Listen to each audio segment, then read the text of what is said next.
주님, 우리가 주님을 알기를 주님의 이름 외에는 거의 모르는 듯 주님의 지식이 부족함을 고백합니다. 우리가 하나님을 알고 또 하나님을 믿는, 하나님의 아들을 알고 하나님의 아들을 믿는, 그래서 정말로 장성한 분량이 이르를 수 있도록 주님, 오늘 이 시간에도 당신을 우리에게 계시하여 주시옵소서. 더욱더욱 주님의 계로 가까이 가는 귀중한 주의 종들 되기를 원하옵고 우리 주 예수 그리스도 이름으로 기도드렸습니다. 아멘. 신앙생활을 이렇게 오래 하면서 제 많은 경우에 예를 들면 어떤 고민이 있었는데 하나님께서 어떤 이런 말씀 주셨다 이러면서 이제 한두 구절 아니면 한두 어떤 그 사건에 만족하는 경우들이 굉장히 많습니다. 단어 하나에 또 문장 하나에 사건 하나에 만족하는 거 나쁘진 않습니다만은 지금 우리는 이제 그 수준을 조금 넘어서서 전체적으로 통전적으로 이제 성경 전체를 알아가고 또 우리 것으로 정말 소화를 해야 되겠다는 생각이 듭니다. 그래서 이제 우리 집회 형태이기 때문에 오늘 나머지 두 강도 좀 깊이 있게 여러분하고 좀 나누기를 원합니다. 그래서 이번 두 시간에는 구약 성경에서 가장 복음을 선명하게 드러내고 있는 것이 이사야입니다. 그래서 이사야 전체가 사실은 이렇게 선명하게 확고하게 자주 계속 반복하면서 점층적으로 그리스도를 나타내는 데가 거의 없습니다. 그래서 이사야서를 다 볼 수는 없고 그 안에서도 이사야서에 좀 노골적으로 그리스도가 드러난 부분들을 보면서 첫 번째는 우리가 그리스도가 누군지를 알게 되기를 바라고, 두 번째는 그 그리스도가 우리와 어떤 연관이 있는지, 그 그리스도께서 우리에게 어떤 역사를 하시는지를 조금 입체적으로 발견하는 그런 시간이 되기를 바랍니다. 제 이사야 4장을 한번 보겠습니다.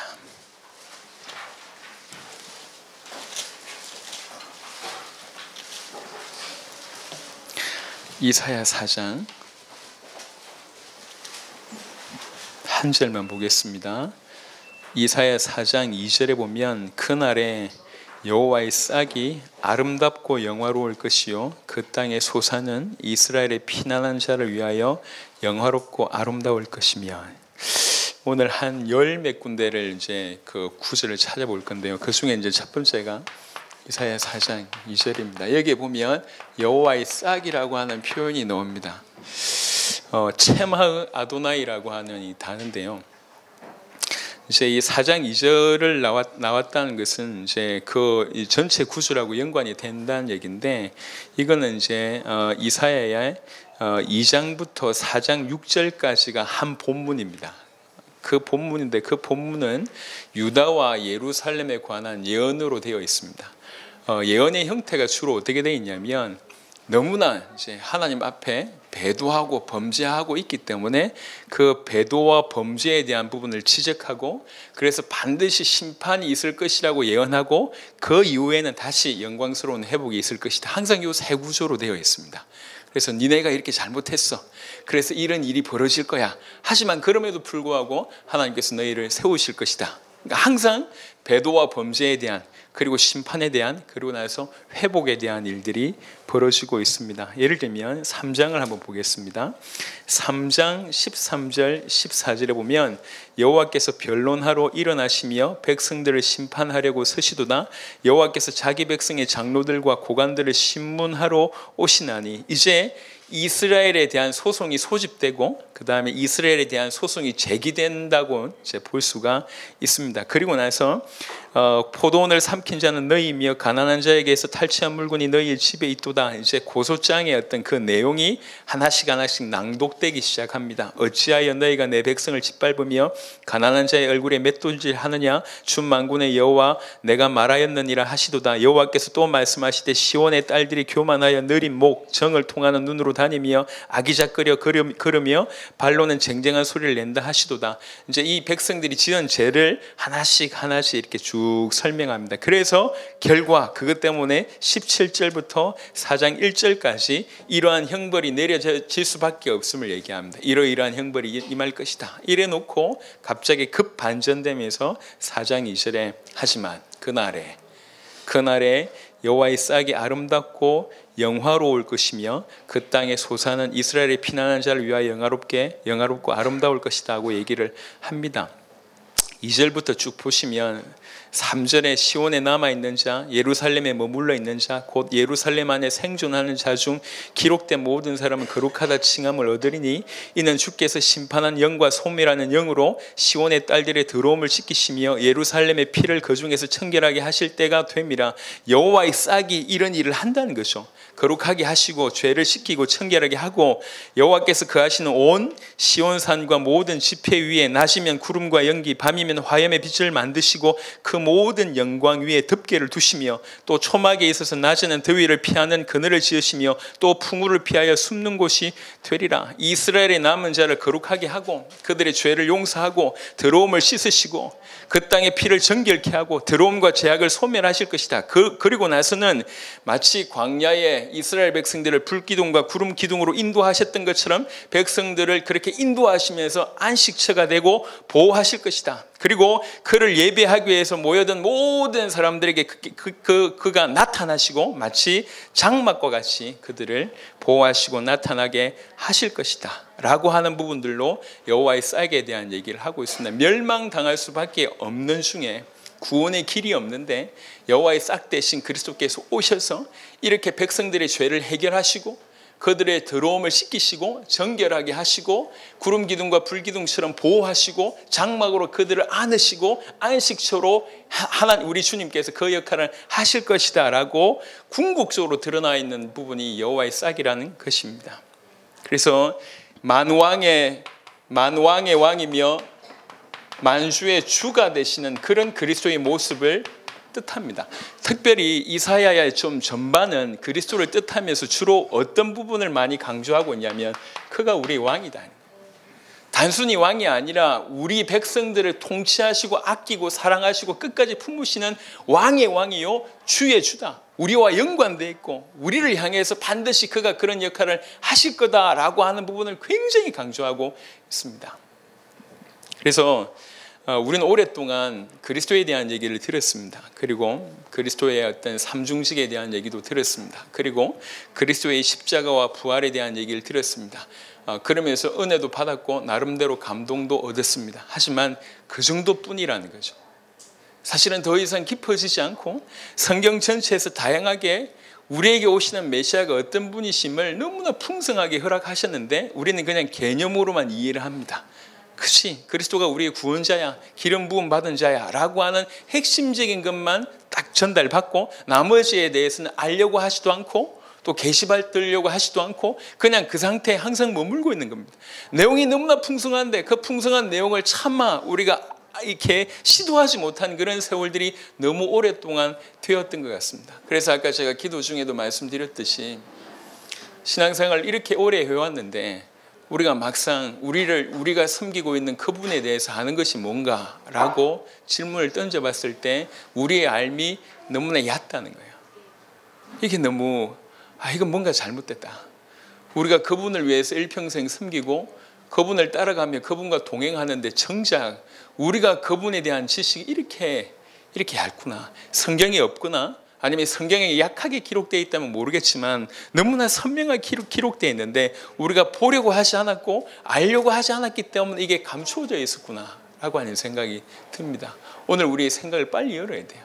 그래서 그리스도가 어떤 분인지에 대한 부분들을 이사야에서의 열몇 군데를 통해서 간략하게 탁탁 이렇게 보여드릴 것이고 그 그리스도께서 오셔서 우리에게 무슨 일을 하실 것인지에 대해서 우리가 접하면서 그리스도가 나에게 이런 분이구나 라고 하는 것을 발견하고 큰 힘을 얻게 되는 일이 벌어지길 바랍니다. 완전히 멸망당할 수밖에 없는 소망이 없는 우리에게 여호와의 싹이 오셔서 우리의 더러움을 우리의 죄를 덮으시고 불기둥과 구름기둥 같이 우리를 보호하시고 그의 나타나심으로 장막같이 이렇게 하신다. 이런 내용이 이사야 4장에 나와 있습니다.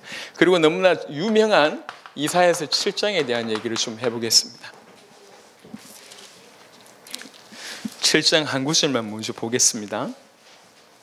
그러므로 주께서 친히 징조를 너에게 주실 것이라. 보라, 처녀가 잉태하여 아들을 낳을 것이요 그의 이름을 임마누엘이라 하리라. 이렇게 얘기를 합니다.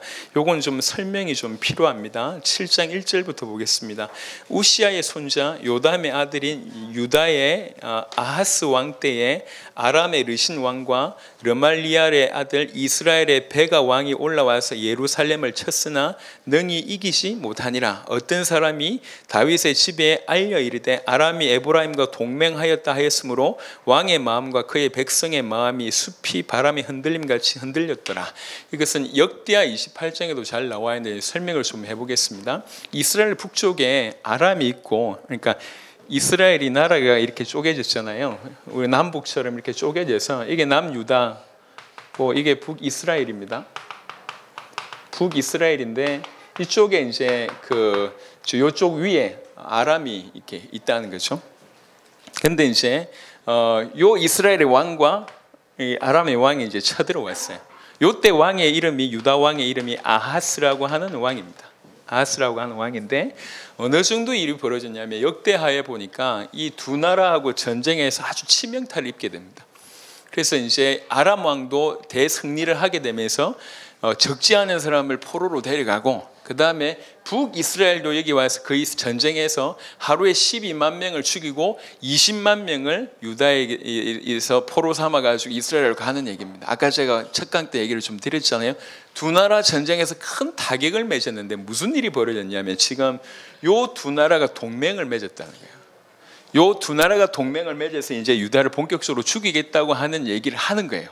한 나라끼리 싸움에도 지금 역부족이었는데 이제 그 두 나라가 동맹해서 자기를 죽인다고 하니까 오늘 읽었던 말씀처럼 왕의 마음과 백성의 마음이 산림에 흔들리듯이 막 흔들린 거예요.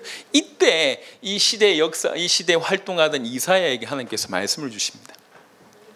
그때 여호와께서 이사야에게 이르시되 너와 네 아들 스알야숲은 윗모 수도 끝 세탁자의 밭 큰 길에 나가서 아하스를 만나라 라고 얘기를 합니다. 이것도 사실은 굉장히 의미가 있는데 지금 아하스는 어디에 있냐면 세탁자의 밭 큰 길에 나가서 아하스를 만나고 있습니다. 윗못이라고 얘기하고 있습니다. 이게 무슨 말이냐면 이제 전쟁을 하기 위해서 우리나라가 얼마나 더 버틸 수 있을까라고 해서 물의 양을 확인해 보기 위해서 가 있는 거예요. 아하스 왕은. 이때 하나님께서 이사야에게 네 아들 데려가라고 얘기합니다. 왜 네 아들 데려가라고 얘기하냐면 이 스알야숲이라고 하는 이 아들의 이름이 의미가 있습니다. 이 아들의 이름이 무슨 뜻이냐면 남은 자가 회개할 것이다. 남은 자가 돌아올 것이다 라고 하는 뜻이에요. 이 이름이 스알야숲이라고 하는 이 아들의 이름 뜻이 그렇습니다. 그 말은 무슨 말이냐면 아들의 이름을 밝히면서 메시지를 주는 겁니다. 네가 지금 회개해야지 뭐 하고 있냐라고 하는 얘기예요. 근데 사실 이런 가운데 아하스는 뭘 하고 있냐면 이 두 나라 가운데 이게 완전 위기가 되고 이런 상황인데도 아하스는 하나님을 의지하기보다는 또 다른 나라 아수르한테 원병을 요청합니다. 아수르에게 원병을 요청하고 하나님을 신뢰하기보다 이 두 나라에서 살아야 되니까 아수르에게 요청을 하게 됩니다. 나중에 역사를 보면 알겠지만 결국 아수르가 북이스라엘을 장악하는 일이 벌어지고 아수르 때문에 남유다도 굉장히 치명타를 입는 일이 벌어집니다. 그러니까 나쁜 거 해결하려고 더 나쁜 놈한테 손을 내민 그런 형국이 된 거죠. 이런 배경에 있는 것이 아하스입니다. 4절에 보면 7장 4절에 그에게 이르기를 너는 삼가며 조용하라. 르신과 아람과 르말리알의 아들이 심히 노할지라도 이들은 연기나는 두 부식갱이 그루터기에 불과하니 두려워하지 말며 낙심하지 말라. 아람과 에브라임과 르말리알의 아들이 앗한 꾀로 너를 대적하여 이르기를 우리가 올라가 유다를 쳐서 그것을 쓰러뜨리고 우리를 위하여 그것을 무너뜨리고 다부엘의 아들을 그 중에 세워 왕으로 삼자 하였으나 주 여호와의 말씀이 그 일은 서지 못하며 이루어지지 못하리라. 대저 아람의 머리는 다메섹이요 다메섹의 머리는 르신이며 65년 내에 에브라임이 패망하여 다시는 나라를 이루지 못할 것이며 에브라임의 머리는 사마리아요 사마리아의 머리는 르말리알의 아들이니라. 그러면서 결론을 내립니다. 만일 너희가 굳게 믿지 아니하면 너희는 굳게 서지 못하리라 하시니라 라고 얘기합니다. 지금 아하스에게 하는 메시지면서 우리에게 하는 메시지입니다. 지금 절대절명의 위기 가운데 너희가 해야 될 건 뭐냐면 굳게 믿는 것밖에 없다. 굳게 믿어야지 굳게 선다. 우리는 많이 오해하고 있습니다. 굳게 서야지 굳게 믿는다고 얘기하는데 성경은 이런 절대절명의 위기에 너희가 정말로 굳게 믿어야지 굳게 서는 것이다 라고 메시지를 줍니다. 그리고 나서 여호와께서 또 아하스에게 말씀하여 이르시되 너는 네 하나님 여호와께 한 징조를 구하되 깊은 데에 있든지 높은 데에 있든지 구하라 하시니라. 그러면서 오히려 믿음을 요구하고 있습니다. 정말로 네가 하나님께 구해봐라. 하나님께서 틀림없이 이 약속하신 대로 너에게 응답하실 것이다 라고 얘기를 할 때 아하스가 이르되 나는 구하지 아니하겠나이다. 나는 여호와를 시험하지 아니하겠나이다 한시라. 이 말을 보면 그냥 문자적으로 보면 굉장히 겸손한 것처럼 보이잖아요. 아닙니다. 이 말은 겸손한 얘기가 아니고 불신앙의 얘기예요. 하나님을 시험하지 않겠다고 얘기한 것은 딴 얘기가 아니고 내가 너무 믿음이 있어서 그런 거 시험 안 해도 됩니다. 테스트 안 해도 됩니다 라고 하는 얘기가 아니고 아예 처음부터 이 아하스는 아수르를 의지하고 있습니다. 하나님에 대한 메시지를 들어도 자기에게 그냥 들리는 거예요. 그냥 이렇게 뭐 알아서 하세요. 나는 뭐 방법이 있으니까. 선지자가 암만 찾아와서 너희가 굳게 믿어야지 굳게 산다, 굳게 선다라고 얘기해도 그게 안 들리는 거예요. 그래서 기도해라. 하나님 너에게 역사하실 것이다. 기도해라. 사인 주실 것이다. 필요 없습니다. 이 얘기예요. 그러니까 13절에 이사야가 이르되 다윗의 집이여 원하건대 들을지어다. 아하스라고 얘기하지 않고 다윗의 집이여 들을지어다. 너희가 사람을 괴롭히고서 그것을 작은 일로 여겨 또 나의 하나님을 괴롭히려 하느냐. 이게 이 불신앙한다는 표현을 이렇게 얘기합니다. 아직도 못 알아들으냐. 그러면서 주신 징조가 14절입니다. 그러므로 주께서 친히 징조를 너희에게 주실 것이라. 보라 처녀가 잉태하여 아들을 낳을 것이요 그의 이름을 임마누엘이라 하리라. 그가 악을 버리며 선을 택할 줄 알 때가 되면 은긴 젖과 꿀을 먹을 것이라. 대저 이 아이가 악을 버리며 선을 택할 줄 알기 전에 네가 미워하는 두 왕의 땅이 황폐하게 되리라. 여호와께서 에브라임이 유다를 떠날 때부터 당하여 보지 못한 날을 너와 네 백성과 네 아버지 집에 임하게 하시리니 곧 아수르 왕이 오는 날이니라 라고 얘기합니다. 아수르를 의지했는데 결국 그 아수르 때문에 큰 어떤 그런 이 어려움이 있을 것이고, 그리고 이 임마누엘, 처녀가 잉태하여 아들을 낳은 임마누엘 대신 그분이 오셔서 이제 이 성장하기 전이라고 표현할 수 있겠죠. 그때 그 전에 이미 망할 것이다. 그 두 나라는. 이 약속하신 영 그대로 예수님께서는 이 땅에 오셔서 처녀의 몸으로 잉태하셔서 이 땅에 오셔서 이 모든 일을 성취하는 일을 하나님께서 허락하셨습니다. 계속 사실은 아하스는 이 믿음을 거절하고 있습니다. 그런데 이제 이 말씀을 통해서 주시는 건 뭐냐면 이 특별한 아이의 탄생을 기대하는 사람, 이 말씀을 그대로 굳게 믿었던 사람은 동맹국의 침략에서 구원해 주실 것을 굳게 신뢰하기 때문에 나라가 망한다라고 하는 것을 전혀 두려워하지 않는다는 거죠. 이렇게 굳게 믿는 사람은 굳게 선다는 거예요. 이거는 사실은 이중적인 구조가 있습니다. 오실 메시아에 대한 얘기도 있고 오늘 그 말을 믿는 사람은 흔들리지 않는다라고 하는 것이 같이 포함되어 있습니다. 가장 어려울 때 가장 찬란한 약속의 말씀들을 주신 거예요. 그래서 지금 이 동맹국 때문에 죽을 수밖에 없는 상황에 믿음을 요구하고, 사실 믿지 않았는데도 불구하고, 아하스가 믿지 않았는데도 불구하고 하나님이 다윗에게 주신 언약 때문에 이스라엘을 건지십니다. 그럼에도 불구하고 하나님께서 우리에게 주신 메시지는 뭐냐면 굳게 믿으라는 거죠. 이사야 7장에 9절에 주셨던 메시지는 여러분 깊이 있게 생각하시기를 바랍니다. 그때나 지금이나 동일하게 우리에게 주시는 말씀이에요. 너희가 굳게 믿지 아니하면 굳게 서지 못하리라. 말을 바꾸면 내가 정말로 굳게 믿으면 굳게 설 것이다. 지금 우리에게는 절실하게 이게 필요합니다. 정말로 굳게 믿고 굳게 서는 것이 절실하게 지금 필요합니다. 임마누엘, 하나님께서 우리와 함께 하시겠다라고 하는 메시지로 주셨습니다. 가장 어려울 때 주신 메시지입니다. 위기 상황에 주신 메시지입니다. 너무나 잘 알고 있는 말씀이기 때문에 간략하게 얘기하고요. 이사야 9장을 잠시 보겠습니다. 이사야 9장 8장 22절을 먼저 보면 땅을 굽어 보아도 환난과 흑암과 고통의 흑암뿐이리니 그들이 심한 흑암 가운데로 쫓겨 들어가리라. 사실은 이건 뭘 뜻하냐면 아수르의 공격으로 말미암아 오는 재앙을 뜻합니다. 아수르의 공격 때문에 이렇게 큰 환난과 흑암과 고통이 온다는 거죠. 그리고 나서 9장 1절부터는 분위기가 급격하게 바뀝니다. 전에 고통받던 자들에게는 흑암이 없으리로다. 옛적에는 여호와께서 스불론 땅과 납달리 땅에 멸시를 당하게 하셨더니 후에는 해변 길과 요단 저쪽 이방에 갈릴 일을 영화롭게 하셨느니라. 흑암에 행하던 백성이 큰 빛을 보고 사망의 그늘진 땅에 거주하던 자에게 빛이 비치도다. 주께서 이 나라를 창성하게 하시며 그 즐거움을 더하게 하셨으므로 추수하는 즐거움과 탈취물을 나눌 때의 즐거움같이 그들이 주 앞에서 즐거워하오니 이는 그들이 무겁게 맨 멍에와 그들의 어깨의 채찍과 그 압제자의 막대기를 주께서 꺾으시되 미디안의 날과 같이 하셨음이니이다. 어지러이 싸우는 군인들의 신과 피 묻은 그 도시 불의 섭같이 살라지리니.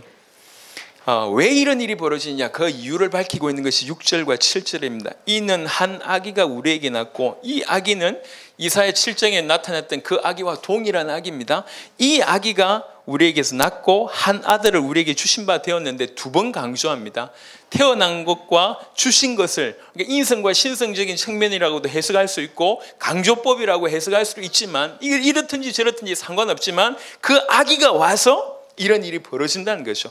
그의 이 어깨에는 정사를 메었고 그의 이름은 기묘자라, 모사라, 전능하신 하나님이라, 영존하신 아버지라, 평강의 왕이라 할 것임이라. 그 정사와 평강의 더함이 무궁하며 또 다윗의 왕좌와 그의 나라에 군림하여 그 나라를 굳게 세우고 지금 이후로 영원히 정의와 공의로 그것을 보존하실 것이라. 만군의 여호와 열심히 이를 이루시리라. 아멘.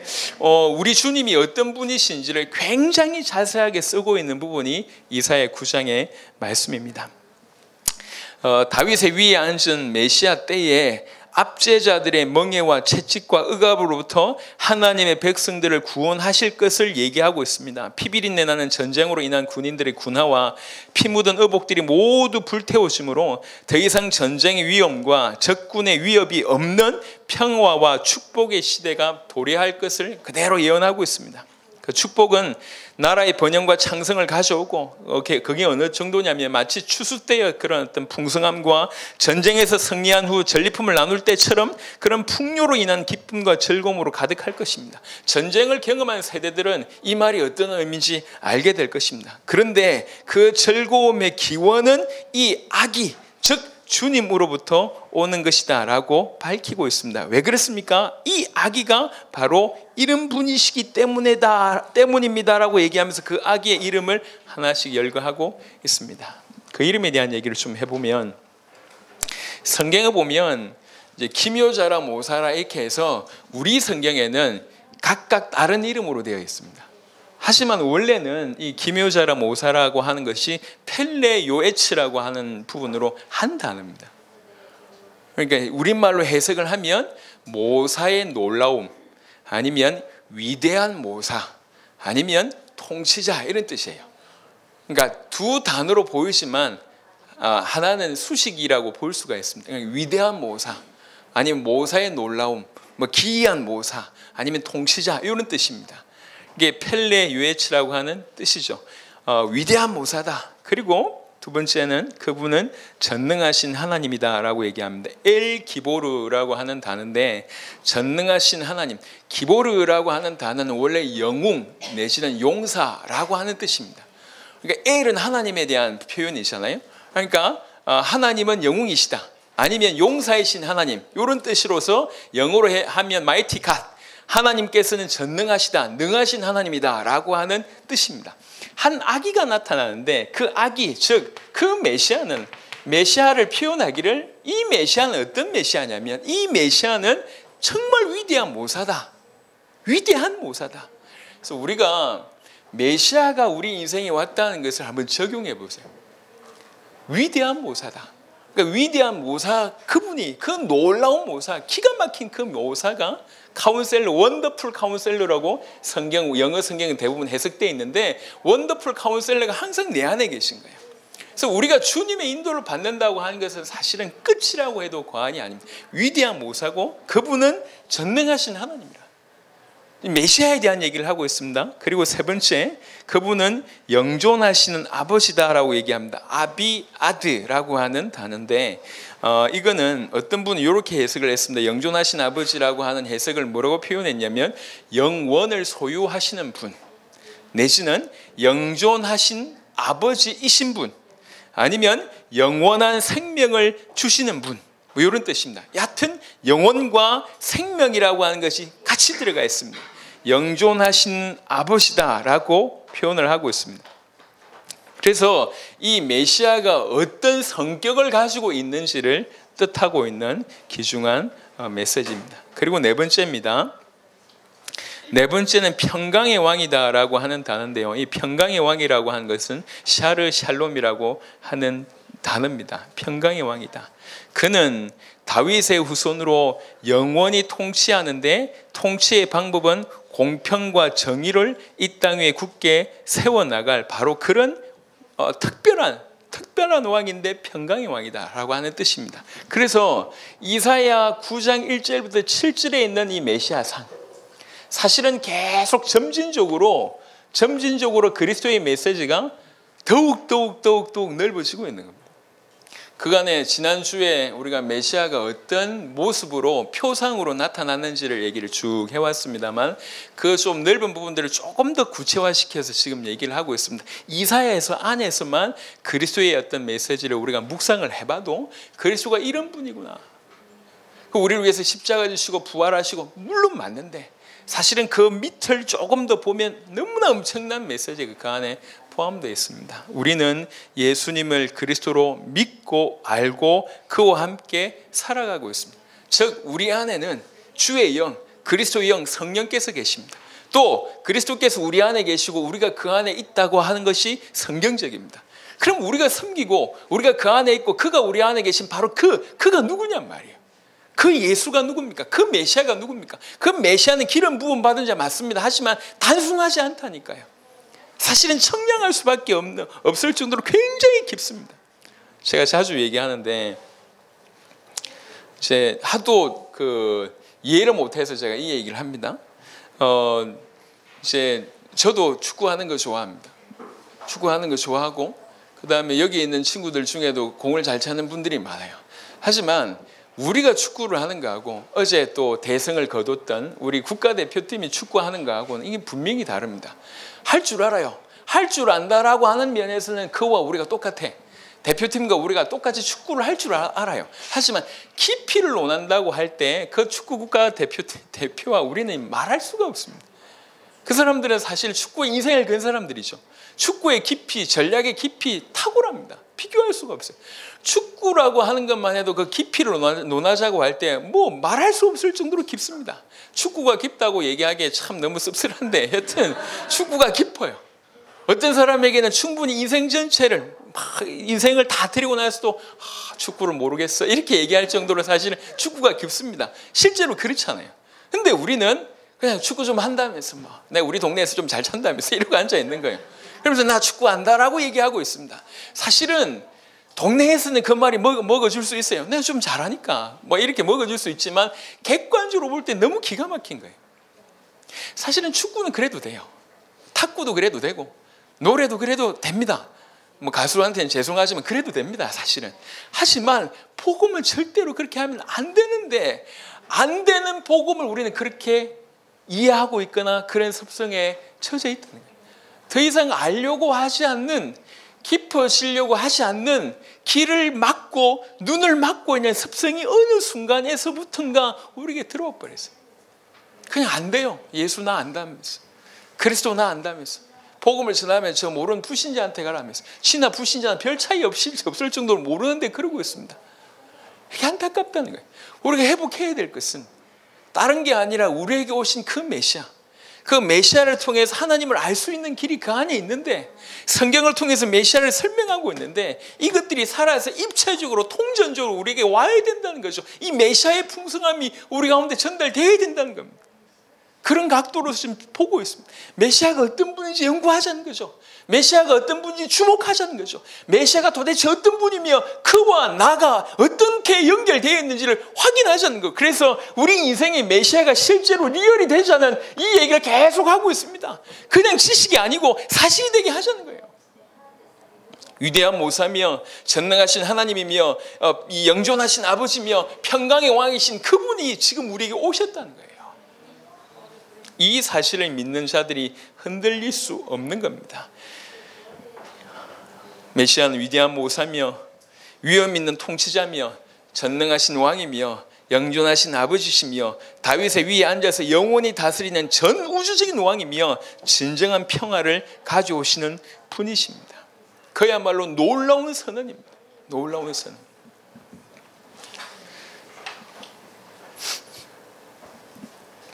이사야 네 번째를 보겠습니다. 아주 이 구조도 굉장히 재미있게 되는데요. 이사야 11장을 한번 보겠습니다. 이사야 11장 1절부터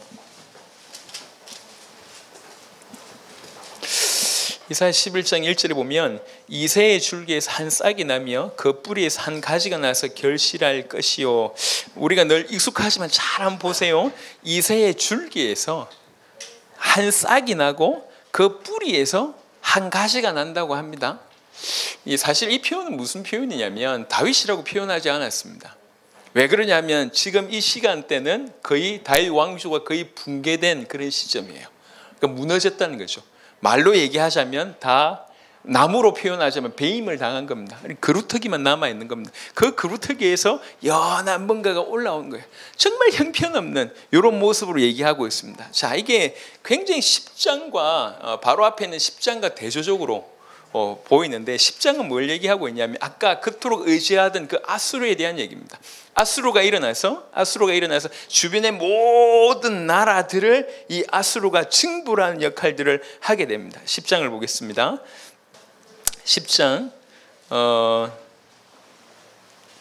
5절부터 보면 아수르 사람은 화했을진저 그는 내 진노의 막대기요 그 손의 몽둥이는 내 분노라. 하나님의 진노의 막대기로 이 아수르가 쓰임받았습니다. 내가 그를 보내어 경건하지 아니한 나라를 치게 하며 내가 그에게 명령하여 나를 노하게 한 백성을 쳐서 탈취하며 노락하게 하며 또 그들을 길거리에 진흙같이 짓밟게 하려 하거니와 그의 뜻은 이같지 아니하며 그의 마음의 생각도 이같지 아니하고 다만 그의 마음은 허다한 나라를 파괴하며 멸절하려 하는도다. 하나님이 진노를 위해서 잠시 도구로 썼는데 나중에는 지가 잘난 줄 알고 교만해가지고 자기 여러 나라들을 막 무찌르고 이러니까 뭐 이래가지고 일어나는 거예요. 그래서 결국 그 아수르를 치는 얘기가 아수르에 대한 징벌에 대한 얘기가 그 이후부터 쭉 진행됩니다. 그 중에 33절 보겠습니다.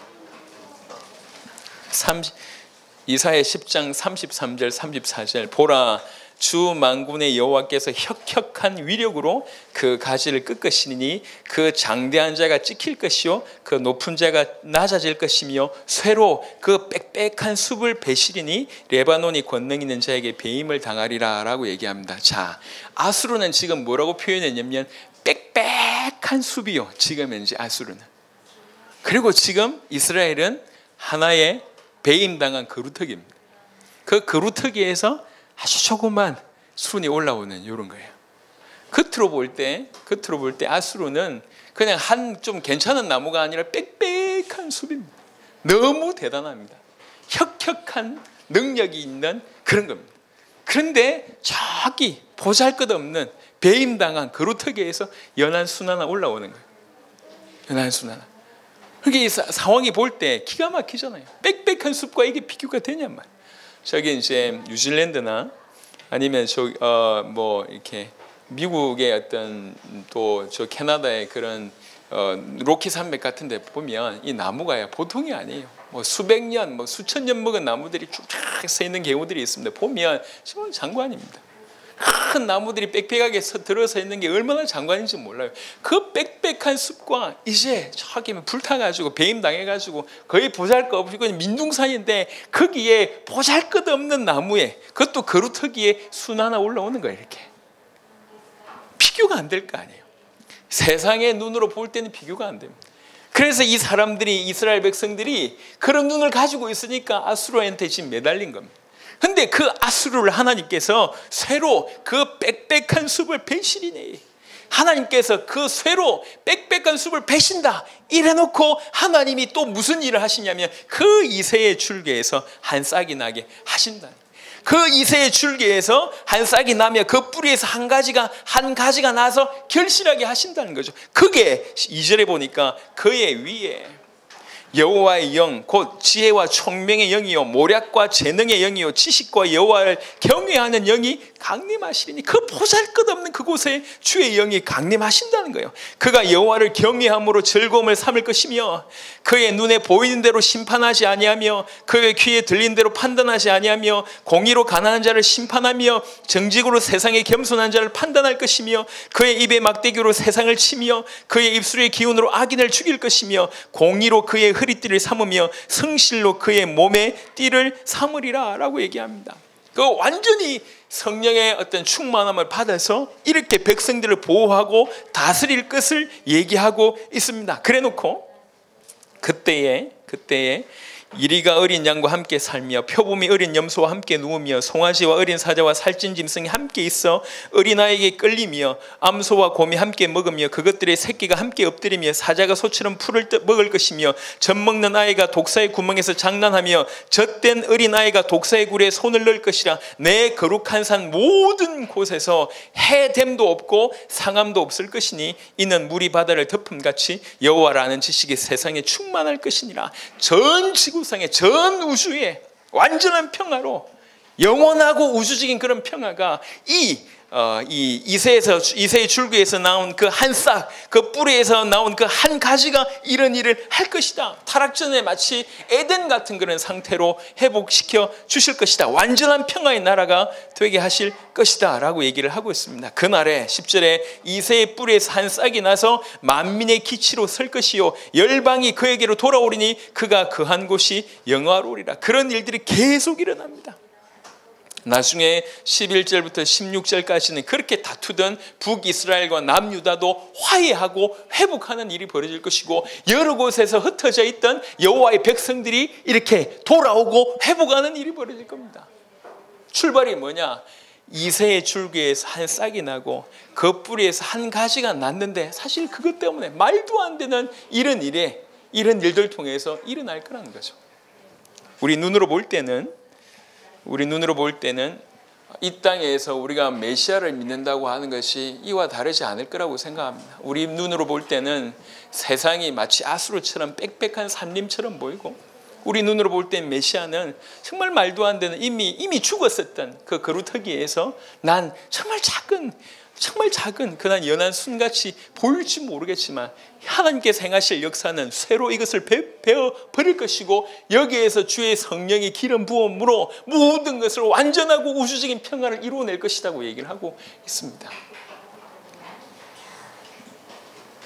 원한과 미움이 물러가고 적대감과 공포가 모든 자연계에서 사라지고 다윗 집에서 왕적인 후손이 오셔서 통치하고 만민을 모으며 열방이 돌아오고 회복하는 그런 놀라운 역사가 바로 그 일을 통해서 그 메시아를 통해서 하실 것이다. 시종일관 신실하신 하나님께서 말씀하셨던 바입니다. 지금 우리에게도 이런 역사가 이루어지고 있고 우리를 통해서 이것을 진행하고 계십니다. 그래서 속지 마세요.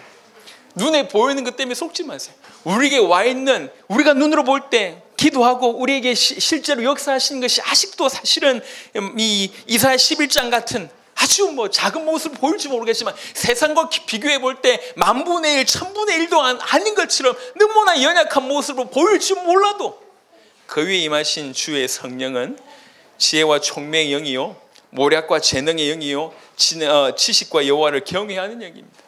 결국 이분을 통해서 여호와를 아는 지식이 물이 바다를 덮은 같이 여호와를 아는 지식이 세상에 충만하게 될 것입니다. 바로 그 일을 위해서 주께서 저와 여러분들을 먼저 부르셨다는 거예요.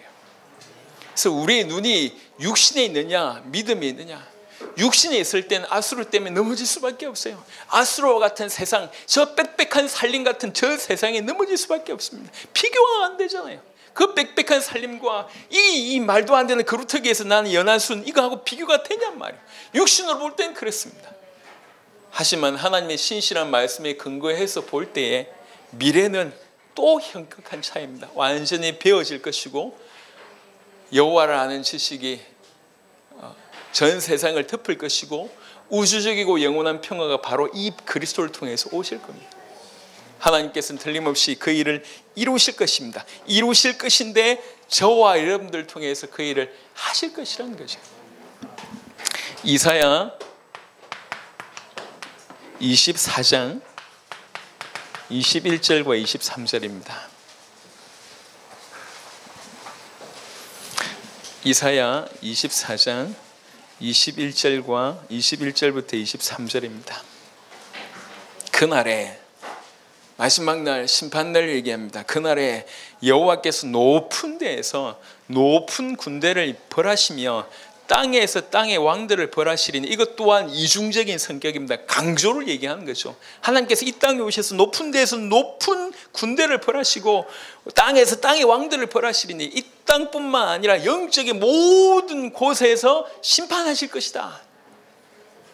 그들이 죄수가 깊은 옥에 모임같이 모이게 되고 옥에 갇혔다가 여러 날 후에 형벌을 받을 것이라. 그때에 달이 수치를 당하고 해가 부끄러워하리니 이는 만군의 여호와께서 시온산과 예루살렘에서 왕이 되시고 그 장로들 앞에서 영광을 나타내실 것임이라. 우리의 메시아는 여호와이시면서 우리의 메시아는 모든 영광을 나타내실, 그리고 마침내 높은 곳에서 높은 군대를 벌하시고 땅에서 땅의 왕들을 벌하실 완전한 영원한 심판자가 되실 것이다.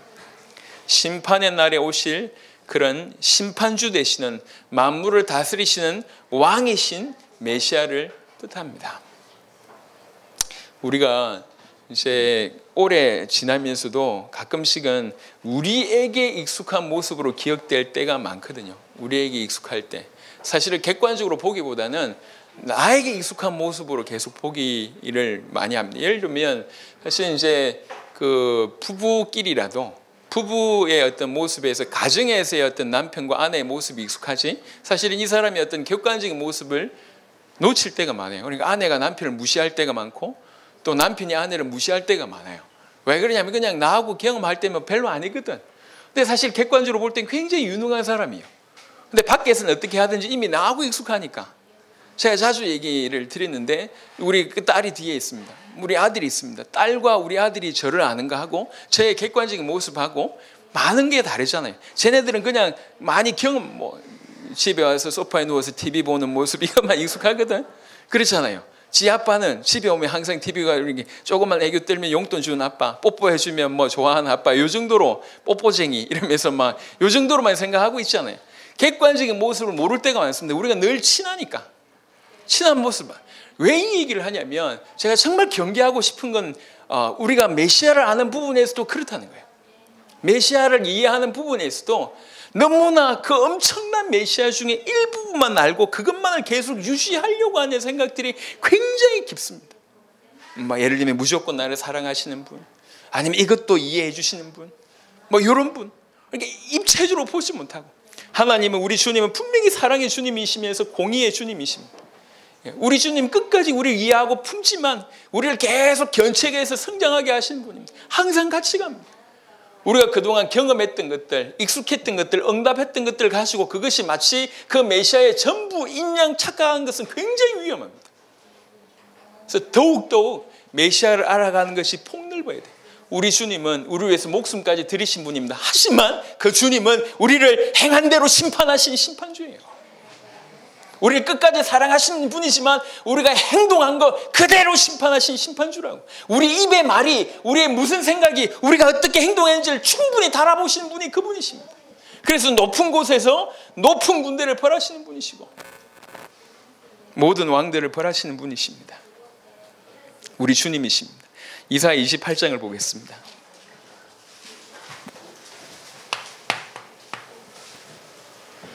28장 한 구절만 보겠습니다. 16절에 사실 지금 읽어드리는 그 모든 구절들은 신약에 다 그 베이스가 다 있고 성취가 됐다는 것이 신약에 여러 번 인용된 구절들입니다.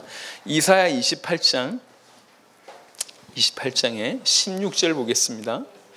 이사야 28장 16절 그러므로 주 여호와께서 이같이 이르시되 보라 내가 한 돌을 시온에 두어 기초를 삼았노니 곧 시험한 돌이요 귀하고 견고한 기초돌이라 그것을 믿는 이는 다급하게 되지 아니하리로다 라고 얘기를 하고 있습니다. 여기는 크게 두 가지를 볼 수가 있는데 하나는 그 돌의 성격 또 하나는 그 돌을 믿는 자는 다급하지 않게 이전 번역에는 급절하지 않게 된다고 얘기를 하고 있습니다. 이 돌의 성격은 두 가지인데 하나는 시험하는 돌이고 또 하나는 견고한 기초돌이라고 얘기합니다.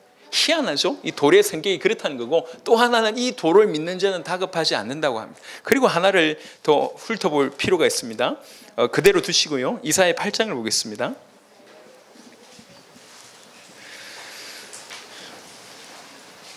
이사야 8장 13절 14절 보시면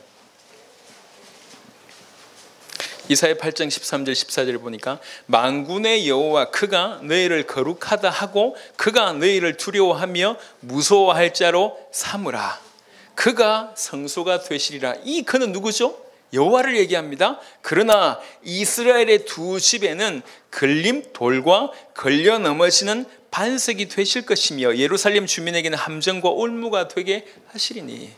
이 돌은 이사야 8장에서 얘기한 이 바로 돌은 여호와 당신 자신을 얘기했습니다. 그리고 나서 오늘 읽었던 이사야 28장에는 여호와께서 그리스도에게 명령한 그리스도에게 말하기를 이제 기초돌이다, 견고한 돌이다라고 얘기합니다. 이 돌로 가지고 한 번은 여호와라고 얘기했고 또 한 번은 메시아라고 얘기합니다. 이 말은 메시아가 어떤 존재인지를 이 두 군데를 통해서 보여주는 겁니다. 메시아는 하나님의 아들이다. 메시아는 하나님이다 라고 하는 겁니다. 왜 이 얘기가 중요하냐면 지난번에도 얘기했지만 유대 사상에서 유대인들에게 있어서 가장 큰 사상은 뭐냐면 하나님은 유일하다 이 얘기입니다. 신명기 6장에 보면 오직 여호와 우리 하나님은 유일하신 하나님이니 라고 하는 것이 들어가 있어요. 그래서 유대교회에 있어서 메시아는 어떤 의미가 있냐면 분명히 기름 부음 받은 자입니다. 유대교회에 있어서 메시아는 기름 부음 받은 자지만 하나님은 아니라는 거예요. 하나님이 보내신 자이지만 절대로 하나님이 있을 수는 없다. 이게 유대교예요. 그게 유대교고 지금도 이슬람이 이렇게 얘기하고 있습니다. 메시아다. 기름 부은 자, 맞다. 하나님이 보내신 자, 맞다. 왕, 맞다. 선지자, 맞다. 제사장, 맞다. 다 맞아. 다 맞는데 하나님은 아니야. 이게 유대교고 이게 이슬람이에요. 예. 근데 성경은 뭐라고 얘기하고 있냐면 그 메시아가 하나님이라고 구약 성경에 분명히 이렇게 얘기하고 있는 겁니다. 그래서 시종일관 주는 그리스도시요 살아계신 하나님의 아들이라고 하는 것이 너무 중요하다는 얘기죠. 이것을 기록하면 오직 너희로 예수께서 하나님의 아들 그리스도이심을 하나님의 아들 반드시 하나님의 아들 그리스도이심을 이렇게 얘기하고 있습니다. 똑같은 그리스도를 얘기하면서 메시아를 얘기하면서 궁극적으로는 하나님이 아니라고 얘기하고 있는 것이 그들입니다. 그래서 다 놓친 거예요. 근데 오늘 뭐라고 얘기하고 있냐면 기초돌, 그 돌을 여호와라고 얘기해놓고 다시 메시아라고 얘기하는 거예요. 이게 의미가 있습니다. 또 하나는 아까 얘기했듯이 이 돌이 두 가지 특성이 있는데요. 하나는 견고한 기초돌이 된다고 합니다. 우리에게 이 돌은 반석입니다. 마태복음 16장에 우리에게 이 돌은 주는 그리스도시요 살아계신 하나님의 아들입니다 라고 고백하고 믿는 우리에게는 너무나 든든한 반석이 되고 우리가 그 위에서 교회를 세우십니다. 하지만 이 돌은 또 다른 의미에서 넘어지게 하는 돌입니다. 걸려 넘어지게 하는 돌입니다. 많은 율법주의자들, 많은 복음 아닌 다른 것들을 가지고 있는 자들에게는 철저하게 넘어지게 하는 돌이 그 복음이라고 하는 그리스도 자체입니다. 그래서 그 그리스도는 너무나 선명하기 때문에 기준을 만들어냅니다. 합격과 불합격, 합격한 자는 축복이고 똑같은 기준을 들이대면 기준이 못 미치는 자는 불합격이 되는 거잖아요. 그죠? 똑같은 기준, 메시아라고 하는 기준이 오니까 믿는 자에게는 견고한 기초돌이 되고 믿지 않는 자에게는 넘어지게 하는 그런 돌이 되는 겁니다. 이 기준이 와버렸어요. 그런 의미예요. 그래서 견고한 기초돌이면서 시험하는 돌이면서 이 돌을 믿는 자는 급절하지 않는다. 다른 말로 다급하여지지 않는다. 문제없다는 거예요. 우리 주님이 이 땅에 오셔서 우리에게 바로 이 시험하는 돌이며 견고한 기초돌이 되었습니다. 이 기초돌이 되었기 때문에 이 돌을 정말로 믿는 자, 신뢰하는 자는 절대로 다급하지 아니하리라. 그 주님이 나의 주님이심을 내가 믿기 때문에, 신뢰하기 때문에 급절하지 않고 넘어지지 않고 다급하지 않고 두려워하지 않게 되는 일들이 벌어지는 겁니다. 자, 한 구절 더 보겠습니다.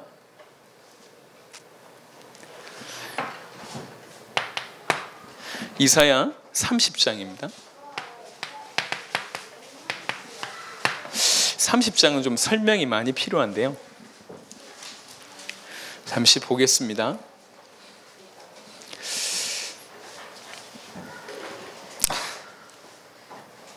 자, 이게 지금 이 배경은 또 어떤 배경이냐면, 이제 이스라엘의 역사 중에 있는데, 아까 이렇게 이제 아하스 왕 때는 이제 그 북이스라엘과 그 아람의 문제를 해결하기 위해서 아수르 손을 잡았잖아요. 근데 아수르한테 당했습니다. 아수르한테 공격을 계속 오니까 이제는 이 아수르의 문제를 해결하기 위해서 또 어디에 손을 내미냐면 애굽에 손을 내밉니다. 그러니까 계속 하나님을 의지하라고 하는데 하나님을 의지하지 않고 인간적인 방법으로 어떻게 모면하려고 하다 보니까 계속 늪속으로 들어가는 거예요. 이 나라 문제 해결해 보려고 요 손잡고 더 심하니까 또 다른데 이런 배경 가운데 있는 겁니다. 언약 백성인 유다 백성이 하나님의 사람들이 하나님을 신뢰하지 않고 그 아수르의 문제를 해결해 보려고 하나님 언약을 저버리고 계속 애굽을 의지하고 나가는 그런 불신앙적인 모습이 배경에 깔려 있습니다. 30장 1절에 보면 여호와께서 이르시되 패역한 자식들은 화 있을진저 그들이 개교를 베푸나 나로 말미암지 아니하며 맹약을 맺으나 나의 영으로 말미암지 아니하고 죄에 죄를 더하도다. 그들이 바로의 세력 안에서 스스로 강하려 하며 애굽의 그늘에 피하려 하여 애굽으로 내려갔으니 나의 입에 묻지 아니하였도다. 그러므로 바로의 세력이 너희의 수치가 되며 애굽의 그늘에 피함이 너희의 수욕이 될 것이라. 이렇게 얘기합니다. 하나님을 의지하지 않고 자기 마음대로 하나님의 백성이 인간적인 불신앙 가운데 이렇게 죄에 죄를 더하는 일이 계속 일어나는 겁니다. 그래서 결과적으로 유다는 이제 심판을 받는 일이 그 이후부터 계속 벌어집니다. 5절부터 6절, 14절까지 쭉 그런 패역한 백성들의 죄로 말미암아 심판받을 것에 대한 얘기를 쭉 합니다. 18절 보겠습니다. 17절에 한 예를 들면 한 사람이 꾸짖은즉 1000사람이 도망하겠고 5이 꾸짖은즉 너희가 다 도망하고 너희 남은 자는 겨우 산 꼭대기에 깃대 같겠고 산마루 위에 기치 같으리라 하셨느니라. 여러분, 이 말은 그대로 성취되었습니다. 그냥 예언이 아니에요. 그냥 미사옥구가 아니에요. 실제로 이런 너무나 처절한 일이 벌어집니다. 18절 그러나 반전되죠. 그러나 여호와께서 기다리시나니 이는 너희에게 은혜를 베풀려 하심이요 일어나시리니 이는 너희를 긍휼히 여기리 하심이라. 대저 여호와는 정의의 하나님이시라. 그를 기다리는 자마다 복이 있도다. 책망을 하시면서 시종일관 뭐가 깔려 있냐면 나의 백성들, 나의 자녀들, 내가 사랑하는 이런 것들이 깔려 있는 거예요. 그래서 계속 돌아올 것을 계속 얘기하고 있습니다. 계속 얘기합니다. 이렇게 죄에 죄를 더하듯이 계속 엇나가고 있음에도 불구하고 책망하시고 그 다음에 이 두들겨 패스라도 계속 돌아올 것을 요구하고 계십니다. 여호와께서 기다리신다. 여호와께서 일어나신다. 그를 기다리는 자마다 복이 있다. 시온에 거주하며 예루살렘에 거주하는 백성아, 너는 다시 통곡하지 아니할 것이라. 그가 네 부르짖는 소리로 말미암아 너에게 은혜를 베푸시되 그가 들으실 때에 너에게 응답하시리라. 그러면서 드디어 이제 메시아의 어떤 모습이 등장합니다. 20절에 주께서 너에게 환난의 뜻과 고생의 물을 주시나 네 스승은 다시 숨기지 아니하리니 네 눈이 네 스승을 볼 것이며, 스승의 모습으로 이제 우리 주님이 등장합니다. 더 이상 너에게서 그분이 숨지 않을 것이다.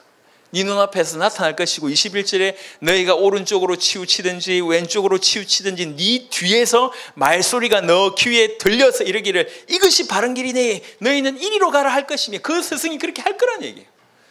더 이상 이렇게 흑암을 찾듯이 할 게 아니라 그 스승의 모습으로 메시아가 오셔서 더 이상 그의 모습을 감추지 아니하시고 너희를 인도하시는데, 마치 뒤에서 야 이쪽이 바른 길이야 이렇게 가라고 계속 얘기할 것이다 라고 하는 얘기죠. 또 너희가 너희 조각한 우상에 입힌 은과 부어 만든 우상에 올린 금을 더럽게 하여 불길한 물건을 던짐같이 던지며 이르기를 나가라 하리라. 그렇게 회개하고 우상을 버리고 또 자기 자신을 정결케 하는 일이 벌어질 것이다. 네가 땅에 뿌린 종자에 주께서 비를 주사 땅이 먹을 것을 내며 곡식이 풍성하고 기름지게 하실 것이며, 그날에 네 가축이 광활한 목장에서 먹을 것이며 밭가는 소와 어린 나귀도 키와 쇠스랑으로 까부르고 맛있게 한 먹이를 먹을 것이며, 크게 이 모든 축복이 주어질 것이다. 그 스승으로 인해서 예루살렘에 이런 은혜를 베푸시고 이런 일들이 벌어질 것이다. 비를 내려 물과 곡식과 가축이 풍성하게 하실 것이다. 많은 일이 벌어질 것인데, 그런데 25절에 크게 살육하는 날, 망대가 무너질 때에 고산마다 줄령마다 그 위에 개울과 시냇물이 흐를 것이며, 여호와께서 자기 백성의 상처를 싸매시며 그들의 맞은 자리를 고치시는 날에는 달빛은 햇빛 같겠고 햇빛은 7배가 되어 7날의 빛과 같으리라. 이 모든 일이 언제 벌어질 것이냐? 크게 살육하는 날 다음에 벌어질 것이다. 심판 이후에 이런 일이 일어날 것이다 라고 하는 얘기입니다. 그러니까 심판이 분명히 있고, 이 심판을 통과하는 자들에게 하나님께서 이런 일을 허락하실 것이다 라고 하는 얘기입니다. 그래서 이 이후에 상처를 치료해 주시고 회복의 역사가 나타나는 날은 여호와의 영광이 찬란하게 될 것이다. 여호와께서 그리스도께서 친히 교사와 선생으로 오셔서 자기 백성을 가르치시고 회복시키시는 일을 하실 것이다. 요한복음 13장을 보겠습니다.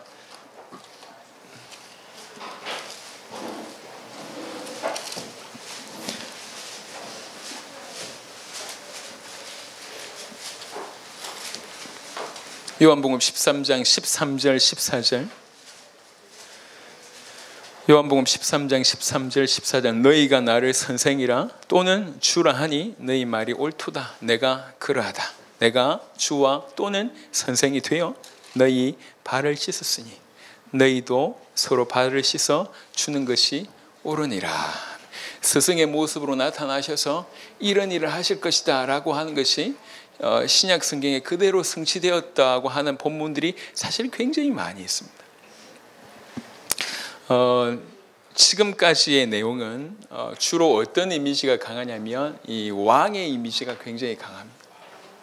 왕으로서 우리 주님이 이 땅에 오셔서, 또 다른 말로 심판주로 이 땅에 오시고 주의 중 만왕의 왕 주의 주로 이 땅에 오셔서 너희를 건지실 것이다, 너희를 도우실 것이다 라고 하는 이미지가 굉장히 강합니다. 이사야 42장부터는 그 내용이 또 좀 반전되는데, 이거는 다음 시간에 얘기를 좀 드리도록 하겠습니다. 7 본문을 통해서 여러분하고 잠시 좀 봤는데요, 이걸 좀 정리하고 이번 시간 마무리하도록 하겠습니다.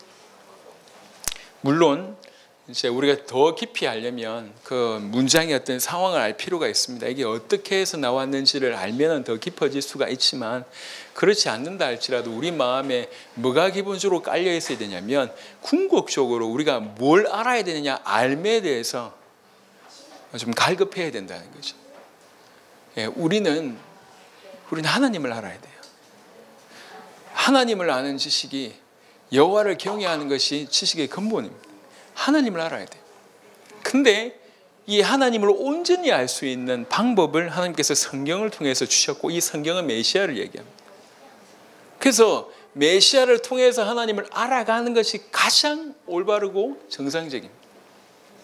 삼위일체 하나님에 대해서 가장 정확한 지식이 성경을 통해서, 특별히 메시아를 통해서 우리에게 밝히 허락됩니다. 그래서 그리스도를 알아간다는 것은 하나님을 알아가는 것에서 가장 첩경입니다. 그래서 메시아를 아는 것에서는 우리는 뒤로 물러설 이유가 없다는 거죠. 그래서 바울이라고 하는 사람, 베드로라고 하는 사람의 마지막 문장은 항상, 베드로 같은 경우에는 그를 아는데 그를 알기 위해서 계속 자라가라고 베드로는 얘기했고, 바울 같은 경우에도 빌립보 서신 같은 데 보면 내가 일평생 알고 싶은 것이 그리스도를 아는 것이다.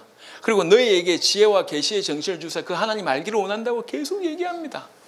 뭐가 중요한지 알았다는 거죠, 이분이. 그래서 그러고 보면 사단이 뭐 구원을 안 받았다고 하면 계속 방해를 하고 있겠죠. 정말 구원을 받았다고 얘기할 때 구원받은 신자에게 뭘 공격하겠느냐라고 할 때 무식한 우리가 암만 생각해보면 딴 게 아닌 것 같아요. 가장 중요한 걸 공격할 것이잖아요. 그게 지금 현상으로 나타났습니다. 너무나 많은 교인들이 있지만 진실로 그리스도를 알고 그리스도를 닮아가는 그리스도인이 지금 부재되어 있는 상황입니다. 교회에는 사람이 들어와 있는지 모르겠지만 그리스도인으로 살아가고 있는 모습들이 너무나 빈약합니다. 그리고 죄송하지만 너무나 많은 교회와 강단에서 그리스도의 메시지는 환영받지 못하는 메시지입니다. 이 부분의 얘기를 좀 드릴 필요가 있습니다. 지난주에도 제가 얘기했지만 내일도 좀 얘기를 좀 하겠습니다. 내일은 특별히 본문에 그런 본문이 그대로 나옵니다만, 스펄전 같은 사람도 신자의 삶은, 신앙생활은 계속 오르막길이어야 된다고 얘기를 합니다. 왜 그러냐면 생각해 보세요. 하나님이라고 하는, 복음이라고 하는 그 절대 정결한 그분 앞에 섰을 때 우리 항상 부족할 수밖에 없어요. 그분 앞에 다가선다고 하는 것은 우리를 인정한다는 얘기고, 우리의 부족함을 드러내고 더 가까이 가는 것이, 이게 신앙생활이거든요. 이게 신앙생활이에요. 그런데 많은 사람들은 신앙생활을 어떻게 오해하고 있냐면, 나는 가만히 있으면서 뭔가 계속 채우려고 하는 것을 신앙생활 응답이라고 생각하고 있습니다. 이건 근본적으로 그림이 틀립니다. 그 완벽하게 깨끗한 그분 앞에 우리가 선다는 것은 우리의 부족함을 본다는 거예요. 우리의 부족함을 본다는 것은 다른 말로 그분 따라가기 위해서 더욱 깨끗해지려고 하는 어떤 삶, 아니면 노력, 아니면 걸음이 따라올 수밖에 없는 것이 정상입니다. 근데 그분 앞에 서면서 불구하고 여전히 뭔가 달라고 요구하는 것 자체가 그분 앞에 아직 정결한 모습으로 보지 못했다고 하는 증거입니다. 반증입니다. 어떤 분이 그 얘기를 했습니다. 그 말에 동의합니다. 메시지를 들을 때마다 늘 부족한 것 같고 늘 이렇게 해야 되는 것 같다고 느껴진다. 물론 어떤 면에서는 그런 거룩한 부담들을 계속 받는 것이 좀 힘들긴 하지만 사실은 그 말이 저는 맞다고 생각합니다. 왜 그러냐면 메시지의 내용이 이래라 저래라 이 내용이 아니거든요. 성경을 다 보세요. 성경의 모든 내용이 사실은 그렇습니다. 그걸 그냥 정리해 보면 하나님의 사람이 하나님 앞에 섰을 때 자기 모습 보게 되잖아요. 하나님 앞에, 하나님께로 가까이 가는 사람이 하나님 앞에 섰을 때 자기 모습 보게 되고, 자기 모습 보게 되는 사람은 당연히, 저는 지하철에서 지하철이나 이런 거 탈 때마다 제일 죄송합니다. 제가 보면서 민망한 모습이 뭐냐면 이 여자애들이 이렇게 꺼내가지고 이렇게 하는 거 있잖아요. 지하철에서 남들 다 보는데 꺼내가지고 이렇게 하고 입 벌리고 이 쑤시고 이런 사람이 보면서, 야, 근데 여자분들이 하루에 겨울 몇 번 보일까요? 수없이 보잖아요. 음식 먹고 보고 뭐하고 보고. 왜 봅니까? 올바르지 못한 것들 바꾸려고 보는 거잖아요. 그러면서 이쁘게 갖고 가는 거잖아요. 우리 신앙생활이 마치 그와 같다고. 주님이 피값으로 우리를 건졌고 깨끗하게 하셨는데 세상 살다 보니까 계속 들어오면 묻고, 또 우리가 건진받았을 때 100% 온전한 모습으로 건진받지 못했기 때문에 계속 성장해 가야 되는데, 계속 말씀 앞에 서면, 거울 앞에 서면, 그분 앞에 서면 보여지는 거예요. 보여지기 때문에 그 더러움을 제하고 더 나은 모습으로, 더 이쁜 모습으로 서기 위해서 더 발전하고, 그래서 더디더라도 오르막을 계속 걷는 것이, 그게 신앙생활입니다. 어떤 면에서는 그런 의미에서 흉내낼 수가 없다는 거예요. 좀 쉬고 싶은데 쉴 수 있는 게 아닙니다. 쉬고 싶은데 당사복을 위해서 이렇게 뛰어보니까 이게 뛰어가고 있잖아요. 저는 계속 매사에 목마른 게 뭐냐면 더 빨리 뛰고 싶은 그밖에 없어요. 왜 그러냐면 분명히 지나간 세월 동안에 객관적인 기준을 댔을 때도 뭔가 한 일이 좀 있는 것 같아요. 보니까 그래도 한 80개국의 제자가 일어났으니까 뭐 할 만큼 좀 했는 것 같은데 앞으로 되어질 일들을 염두에 두고 뒤를 돌아보니까 한 게 없어. 뭔가 많이 한 것 같은데 한 게 별로 없어요. 너무 많은 곳에 가서 고생도 많이 하고 뭔가 한 것 같은데 앞으로 되어질 일들을 볼 때 한 게 없어요. 더 빨리 하고 싶은 욕심만 계속 생기는 겁니다. 그동안 과정 동안 안 힘들었냐? 힘든 일이 많았죠. 근데 돌이켜보니까 앞으로 되어질 일들을 보니까 일들을 기준해서 보니까 그동안 힘들었던 건 힘들었던 것도 아니야. 앞으로 되어질 일들을 볼 때 이미 복음 받은 우리의 제자들 중에 목숨 위태로워가지고 이런 삶을 사는 것들이 보여지는데 그분들을 제대로 잘 도와야 되겠다는 생각도 들고 하나님의 은혜죠. 오르막이 힘든 오르막이 아닙니다. 주님 앞에 가까이 간다는 것은 우리의 부족한 모습을 본다는 것도 있지만 그만큼 그분과의 어떤 관계와 연결이 더 끈끈해진다는 거죠. 그분이 주시는 그 마음의 어떤 평안과 은혜들이 비교할 수가 없습니다. 우리는 그분을 알아야 됩니다. 그리스도를 알아야 됩니다. 무지함에 있으면서 계속 그것을 유지하려고 하는 생각들을 우리 이제 지금도 다 드러내야 돼요. 아니다. 성경에서 메시아에 대해서 뭐라고 얘기하고 있는지에 대한 갈급함을 가지고 덤벼들어야 돼요. 네. 메시아를 아는 것, 복음을 아는 것은 마치 생명줄입니다. 그래서 특별히 오늘 너무나 간단하게 이 많은 본문을 지금 1시간 안에 7군데 본문을 짧게 얘기를 했습니다. 사실 너무 깊이가 있습니다. 여호와는 우리의 싹이고 메시아는 여호와의 싹이고 우리 임마누엘입니다. 그리고 정말 말로 표현할 수 없는 위대한 모사요, 전능하신 하나님이고 영존하신 아버지고 평강의 왕입니다. 그리고 정말 그 빽빽한 살림에 비교해보면 이 그루터기에서 난 연한 순 같은 정말 말도 안 되는 그런 연약한 모습일지 모르겠지만 결국 여호와를 아는 지식이 전 세계에 가득하게 만들 위대한 왕이고 영원한 왕이고 만왕의 왕이고 만주의 주가 되신 분이 그 그리스도 메시아입니다. 그리고 반드시 그분은 이 땅에 심판주로 오실 겁니다. 높은 데서 이 군대를 벌하고 땅 위의 왕들을 벌하실 그런 분들로 오실 겁니다. 이사야 28장에 한 가지 우리가 조금 아까 말씀을 전하면서 조금 놓친 부분들이 좀 있는 것 같은데, 이사야 28장에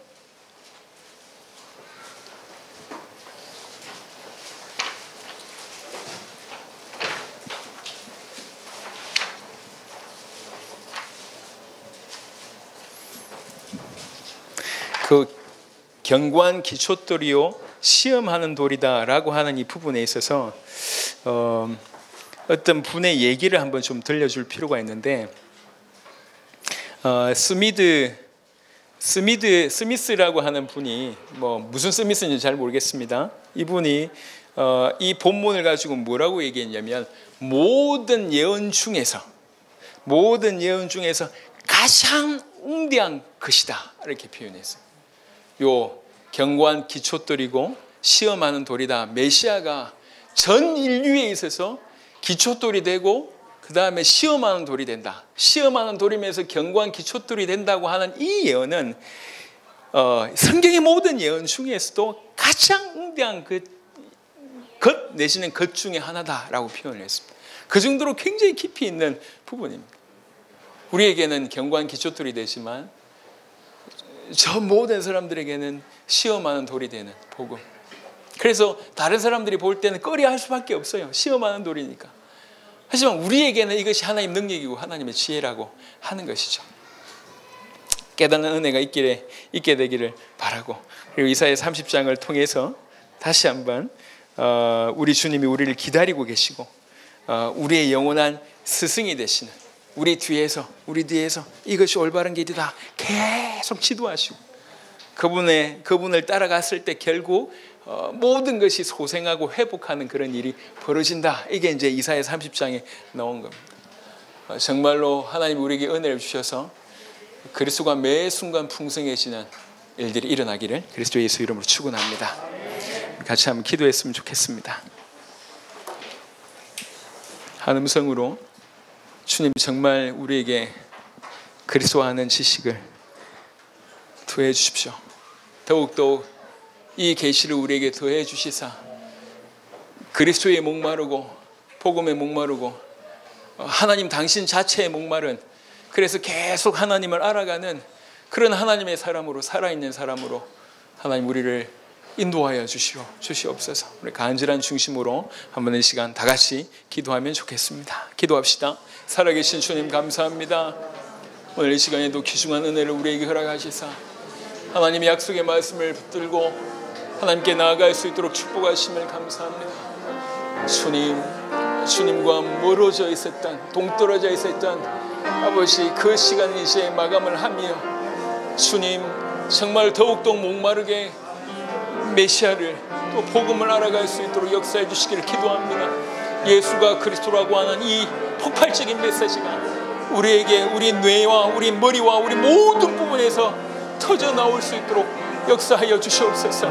여호와의 싹이며 임마누엘이 되시며 위대한 모사가 되시고 전능하신 하나님이 되시고 영존하신 아버지가 되시고 평강의 왕이 되신 주님이시여, 이세의 줄기에서 아버지 나오는 연한순 같은 우리 주님이시여, 아버지 하나님 마침내 견고한 기초돌이며 시험하는 돌이 되신 주님이여, 영원한 심판자가 되시는 주님이시여, 우리의 스승이 되신 주님이여, 주님을 높입니다. 주님, 이 주님이 우리에게 와 있다는 것을 정말로 알 수 있도록, 우리에게 와 있는 이 그리스도를 이렇게 입체적으로 통전적으로 아버지 알 수 있도록 눈을 열어주시옵소서. 아버지 하나님의 단순한 문장 하나에, 단순한 단어 하나에 은혜 받고 그것에 우리 모든 것을 거는 것이 아니라 더욱더욱 목마르게 우리 하나님을 알아가고 하나님을 높여가고 아버지 하나님을 누리며 아버지 하나님이 그리스도를 높일 수 있도록 주님 역사해 주시길 기도합니다. 그래서 정말 우리에게 그리스도의 부요함이 있게 하여 주시옵소서. 그리스도의 부요함이 있게 하여 주옵소서. 예수가 그리스도라고 하는 이 놀라운 부요함이 우리 가운데 있게 하여 주시옵소서. 정말로 메시아로 말미암아 이 복음으로 말미암아 더욱더욱 하나님을 알아가게 하여 주시며 하나님 앞에 서게 하여 주시옵소서. 하나님과의 끈끈한 관계, 살아있는 관계, 생명적인 관계 계속 유지할 수 있도록 주님 역사하여 주시옵소서. 우리 모든 성도들에게 은혜를 주십시오. 우리 모든 성도들에게 은혜를 주십시오. 우리 성도들이 정말로 하나님을 향하여 진실로 하나님을 만나고 하나님을 누리며 하나님을 증거하며 하나님의 사람으로 아버지 살아있는 사람으로 쓰임받을 수 있도록 주님 역사하여 주시옵소서. 주님 역사하여 주시옵소서. 아버지 이들에게 은혜를 주십시오. 아버지 이들을 축복하여 주시옵소서. 아버지 이들을 축복하여 주시옵소서. 예수님 기준의 주님 그냥 주시옵소서. 주님 높임 받아 주옵소서. 하나님 이 자리에 우리와 함께 계셔서 감사합니다. 우리에게 말씀을 주셔서 감사합니다. 주님 다시 한번 주님께 간구합니다. 우리가 주님 자체, 메시아 자체, 복음 자체, 하나님 자체에 목마릅니다. 주님, 우리가 너무나 모르고 있다고 하는 것을 발견케 하심을 감사합니다. 그래서 더욱더욱 주님을 알아야 된다고 하는 생각대로 주셔서 감사하고 이제 그런 갈급함을 우리에게 조금씩 허락해 주셔서 감사합니다. 다른 것에 만족하지 아니하고 오직 그리스도 자체로 만족하게 하여 주옵시며 다른 것이 중요한 것이 아니라 그리스도를 더욱더욱, 그리스도를 아는 지식이 더욱더욱 우리에게 계시되기를, 아버지 더욱더욱 알아가기를, 하나님을 더욱 알아가기를 더욱 목마르게 그렇게 간구할 수 있도록 하나님 종들에게 축복하여 주시옵소서. 우리는 하나님 전 세계를 책임질 자로 우리를 부르셨습니다. 우리 모든 모습이 부족합니다. 하지만 이 그리스도를 알고 복음을 알고 하나님을 아는 그 지식 하나로 전 열방을 섬길 수 있을 줄로 믿습니다. 하오니 전 세계를 살릴 만큼 우리 위에 은혜의 은혜를 베풀어 주시옵소서. 남은 시간도 정말 주님을 바라보는 귀중한 시간 되게 하시고 믿음으로 도전하는 귀중한 시간 되도록 축복하여 주옵소서. 감사를 드렸고 우리 주 예수 그리스도 이름으로 기도드렸습니다. 아멘.